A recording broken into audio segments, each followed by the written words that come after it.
Inselmulkom u nilqawkom għal programmi ħorċi rajt dan l-aħħar li llum se jlaqqana ma' Dr. Bernard Mikallef.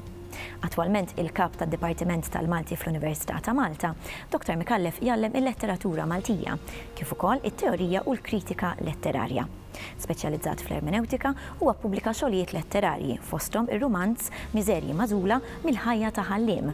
Iżda il-qasam li fih ippubblika l-aktar huwa dak tal-kritika u l-interpretazzjoni letterarja. Fost affarijiet oħra, Dr. Mikallef ippreżenta bosta studji kritiċi f'konferenzi Ewropej u kien il-President tal-Akkademja tal-Malti fl-2004. Allura Bernard, xi rajt dan l-aħħar? Dan l-aħħar rajt il-ktieb ta' Pierre J. Mejlaq dak li l-lejl ħallik tajt. Huwa ġabra ta' novelli ta' rakkonti qosra u għalija bħala qarrej l-ikbar interess tiegħu huwa il-mod kif jinżeġ storja mhux madwar karattru ewlieni imma bejn il-karattri. Tantu hekk illi fuħut mill-istejjer ma tarafx l-istorja ta' min hi. Jien naħseb li hekk għandha tkun il-letteratura, storja li hija ta' kulħadd u f'ċerta sens mi ta' ħadd. Pereżempju fil-rakkont Riħitu, l-istorja tibda b'din it-tfajla f'lukanda qed tkollha esperjenza ma' dan il-ġuvni li intaqgħet miegħu hemm kombinazzjoni, stidnitu fil-kamra tagħha, sakemm b'salt wieħed ir-rakkont ikompli mill-perspettiva ta' żagħżugħ qed iqum fis-sodda u qed ikompli dan rakkont bħala stħajjil tiegħu. Minnu fih ir-rakkont ikompli bit-tfajla biż-żagħżugħa qiegħda tmur lura għat-tfulija tagħha u tiftakar kif meta kienet tifla kienet tikkrea karattri minħabba s-solitudni.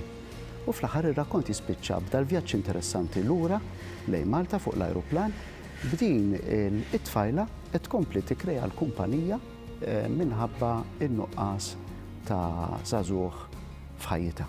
Ara l-istorja mhux biss ta' min hi, toħloq mistoqsijiet bħal min qed joħlom u min qed jiġi maħlum. Bis-suġġeriment kontinwu illi aħna f'ċerta sens inkomplu lil xulxin, ix-xewqat ta' bniedem wieħed ikomplu l-ħolm ta' bniedem ieħor. L-aspirazzjonijiet ta' żagħżugħa jitkomplew xi ftit jew wisq f'żagħżugħ. Dak li l-lejl ħallik tajt, x'inhu r-rwol tal-lejl f'dan il-ktieb? Jien naħseb ir-rwol tal-lejl hawnhekk huwa bħala in-narratur. Ħafna mir-rakkonti ta' Mejlaq huma fabex. Nofs dlam, nofs dawl. U allura l-lejl huwa il-waqt ftit sewdini sewwa meta madana kollu l-istħajjil tagħna jitqajjem. Mhux aħna nirrakkontaw l-istejjer, imma l-oskurità, in-nuqqas, id-dlam f'ħajjitna illi jesiġi li l-istorja tkompli.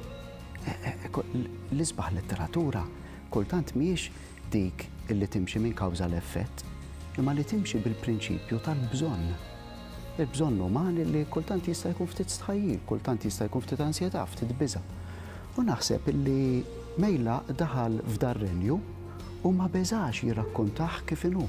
Grazzi ħafna fuq dik l-immaġni nieqfu hemmhekk, grazzi ħafna tal-li ġejt. Aħna nirgrazzaw lilkom tal-li segwejtuna u nistednukom tkunu magħna l-ġimgħa d-dieħla fl-istess ħin. Sadattant aqraw imqar nitfa' kuljum.